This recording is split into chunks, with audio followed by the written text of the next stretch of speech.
కాకినాడ జిల్లా తాళరేవు మండలంలో మాజీ ఎమ్మెల్యే పొన్నాడ వెంకట సతీష్ ఆధ్వర్యంలో వెన్నుపోటు కార్యక్రమం నిర్వహించారు.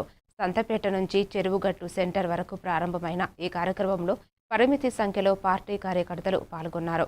అనంతరం అక్కడికి చేరుకున్న పోలీసులు అనుమతులు లేకుండా జరిగిన ర్యాలీని ఆపి గుంపును చెదరగొట్టినట్టు సమాచారం. ఈ కార్యక్రమానికి సంబంధించి స్థానికంగా కొంత ఉద్రిక్తత నెలకొంది.